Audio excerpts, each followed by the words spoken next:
Picture this. You are standing at the mouth of a canyon so wide and deep it feels more like a cathedral than a gorge.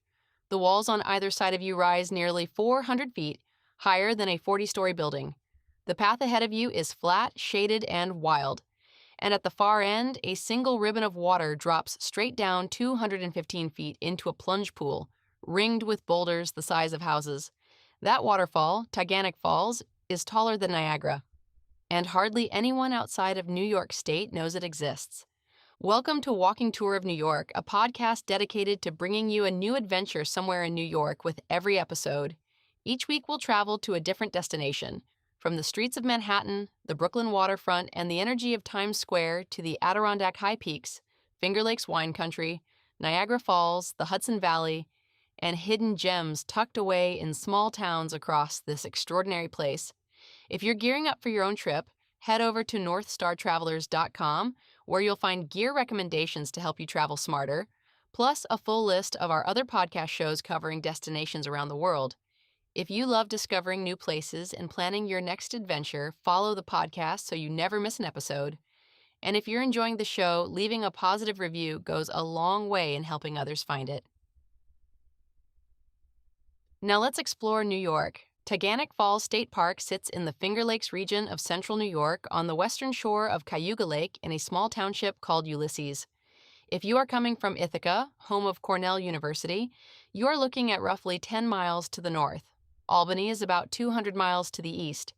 And if you have heard of the Finger Lakes but always associated them with wine trails and sailboats, Taughannock is about to show you a different side of this part of New York entirely. Taughannock is one of those wonderful place names that carry centuries of mystery inside them. There are two competing explanations. One claims the word comes from Algonquian roots meaning the Great Fall in the woods. The other tells a more vivid story, that Taughannock was the name of a Delaware chief who, captured by the neighboring Cayuga people during a raid, was too proud and stubborn to be adopted into the tribe. He gathered a group of followers and made a final stand near the falls, and depending on which version you prefer, his body was thrown over them. No one can say with certainty which story is true, but there is something fitting about a waterfall this dramatic carrying a name with this much weight behind it.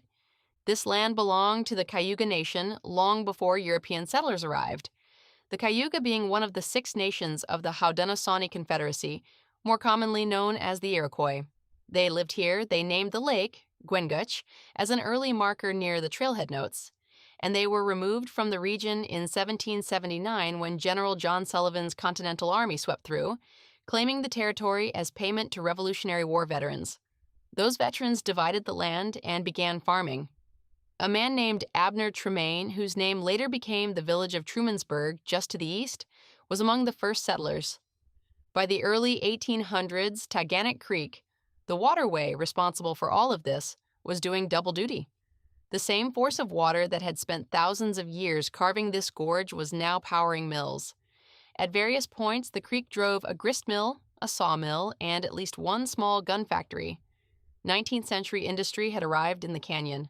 By the 1850s, though, the scenery had become just as valuable as the water power.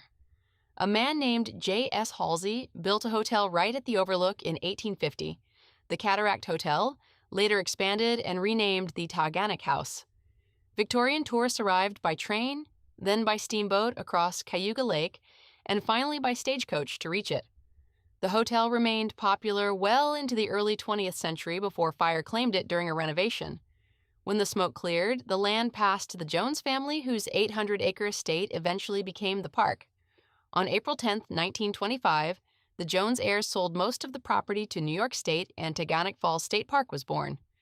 But before we walk into the gorge, it helps to understand why the gorge exists at all, because the geology here is genuinely astonishing.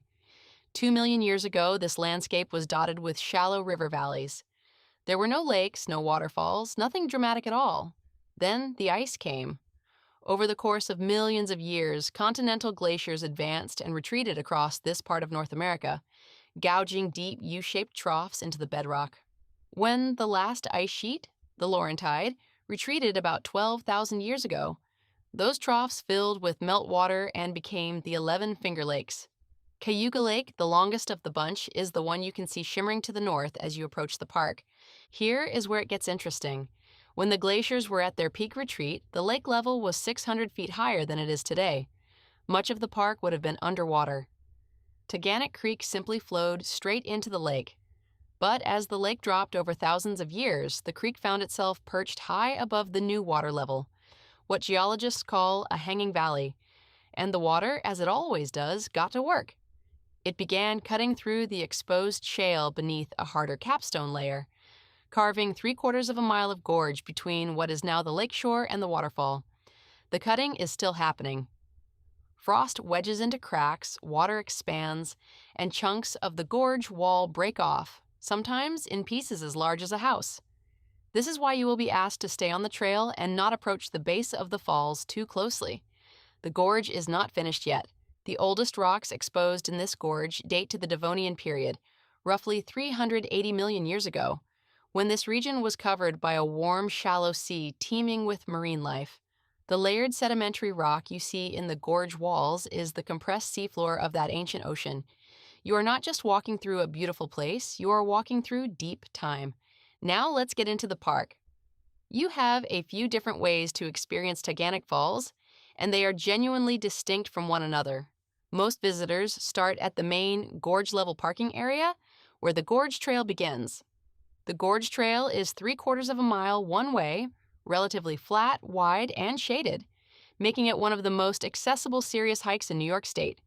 Families with young children do this trail, grandparents do this trail, and so do serious hikers who could tackle anything in the Adirondacks, but come here because the experience is genuinely unlike anything else in the region. As you walk, the gorge walls rise around you and the world narrows.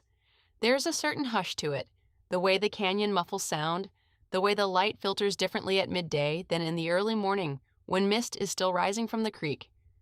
The trail hugs the creek for most of its length. Pay attention to the rock layers as you go. You can read the story of that ancient Devonian sea in the striations and color changes overhead. As you continue deeper into the gorge, the walls climb higher and the sense of scale becomes almost disorienting. By the time you reach the viewing area at the end of the trail, the cliff faces on either side tower nearly 400 feet above you. And then there is the falls itself, 215 feet of free fall, plunging straight and clean into a plunge pool 30 feet deep. For comparison, Niagara Falls drops 167 feet. Taughannock Falls is nearly 50 feet taller. It is the tallest single-drop waterfall east of the Rocky Mountains. And yet, partly because the surrounding landscape is so vast, partly because it sits at the end of a mile-long canyon that takes real effort to reach, it never feels like a tourist spectacle. It feels earned. There are also two smaller falls worth noting on the creek, a 20-foot lower falls downstream and a 100-foot upper falls farther up the canyon. Most visitors focus entirely on the main falls, which means the upper reaches of the gorge can be surprisingly quiet. When you are ready to leave the gorge floor, retrace your steps back to the main trailhead. The Gorge Trail is an out and back. There is no loop at the bottom, but your route back will feel different from the hike in because the light will have shifted and you will notice things you walked past the first time. From the gorge level trailhead, it is worth heading up to the overlook area, which sits on the south rim. This is where the old Taughannock House Hotel once stood, and the view, directly across the gorge and down to the falls in the distance, tells you instantly why wealthy Victorians were willing to make an all-day journey to get here. The overlook has been significantly upgraded in recent years and includes a visitor center, interpretive exhibits, and a paved path that makes the view accessible to virtually everyone.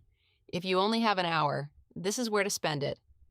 For those who want more trail time, the Rim Trail offers a completely different perspective.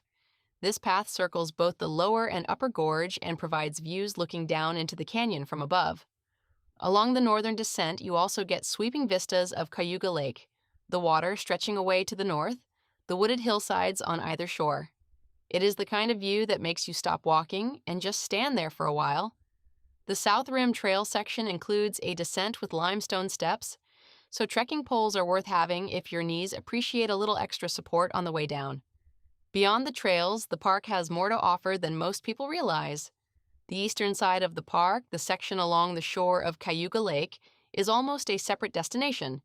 Here you will find a beach with life-guarded swimming in summer, a boat launch, a marina with transient slips if you are arriving by water, picnic areas, a playground, and campgrounds. The lakeside section of the park has a quieter, more resort-like atmosphere than the gorge side, and plenty of visitors come here specifically to swim, fish, or simply sit on a dock and watch sailboats move across the lake. Camping at Taughannock is genuinely one of the better state park camping experiences in the Finger Lakes. The park offers 16 electric sites and 60 non-utility sites, plus 16 cabins, several of which have lakeside views. Sites are on the smaller side, so if you are coming with a large RV setup, it is worth checking dimensions in advance. The park also has a recreation shelter, pavilions available for reservation, and a summer concert series held lakeside that draws locals and campers alike on warm evenings. In winter, Taughannock transforms. The Gorge Trail stays open, and a frozen Taughannock Falls is genuinely one of the most spectacular sights in the state. Ice builds into massive formations on the canyon walls. The falls itself sometimes freezes partially, creating curtains and columns of blue-green ice that look carved from another planet. The park also maintains a multi-use trail for cross-country skiing, and natural skating ponds form in the right conditions. First-day hikes on New Year's Day are a tradition here, ranger-led walks that have become popular enough to draw visitors from across the region. If you are interested in a guided experience, the Finger Lakes Environmental Education Department offers free gorge tours seasonally. No registration required for individuals. Though groups of 10 or more can arrange a dedicated program, these tours last about an hour and a half and go deep into the geology, ecology, and indigenous history of the gorge. For families with curious kids or anyone who wants context beyond what the trail signs offer, they are well worth the time. A few things to know before you visit. Parking fees apply. The standard New York State Parks Day use fee. If you visit state parks regularly, an Empire Passport is a smart investment. Dogs are welcome in the park and on the trails, just keep them leashed. Swimming is prohibited in the gorge. The lake beach is the designated spot. And given the active rock fall in the gorge, stay on the designated path near the falls. The boulders in the plunge pool are there because pieces of the canyon wall fell into it. That process has not stopped. Fall is the standout season here.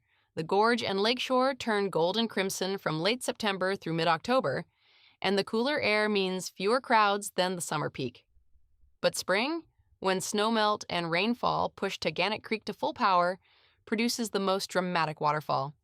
If you want maximum force and thundering water, aim for April or early May. Summer is busiest, but also the most complete experience: beach swimming, concerts, and a full gorge and leaf. When you are done on the trails and ready for food, the best option right on the park's doorstep is the Inn at Taughannock Falls, a Victorian mansion on Gorge Road with sweeping 180-degree views of Cayuga Lake from its dining room and patio.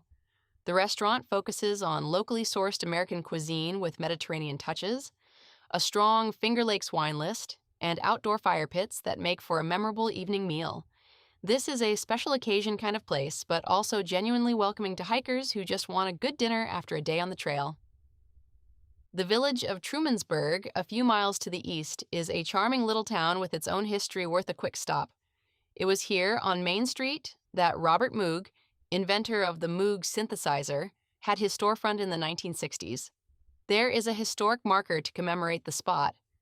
Trumansburg's Main Street has a modest but good collection of local businesses, and the Inn at Gothic Eaves is a popular bed and breakfast for those who prefer inn stays over camping. Ithaca, about 10 miles to the south, opens up the full range of dining and lodging options, from the College Town neighborhood near Cornell to the Ithaca Farmers Market along the inlet, which operates on weekends from spring through fall and is one of the best farmers markets in the state.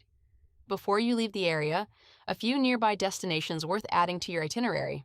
Watkins Glen State Park, about 30 miles to the southwest, is the other legendary gorge experience in the Finger Lakes, narrower and more dramatically sculpted than Taughannock, with 19 waterfalls packed into 2 miles of trail. Robert H. Treman State Park and Buttermilk Falls State Park are both just outside Ithaca and offer additional gorge trails and swimming. The Cornell Lab of Ornithology at Sapsucker Woods is a world-class bird-watching destination just south of campus, well worth a stop if you have any interest in birds. And the Cayuga Wine Trail runs the full length of both shores of Cayuga Lake, with wineries and tasting rooms spread from Ithaca all the way to the north end. Taughannock Falls State Park sits right in the middle of it. For overnight stays, the park's own campgrounds and cabins are the closest option, and several offer lake views. The Inn at Taughannock Falls is the upscale choice right next door. In Trumansburg, the Inn at Gothic Eaves is a well-regarded bed and breakfast. And Ithaca, 10 miles south, has a full range of hotels, inns, and vacation rentals for every budget. That brings us to the end of today's episode. Before you go, a few quick things. Subscribe so you never miss a destination, leave us a positive review to help others find the show, and share this episode with someone who loves exploring New York. And if you're hungry for more adventures beyond New York, visit northstartravelers.com to explore our other podcast shows and browse gear recommendations for wherever your next journey takes you.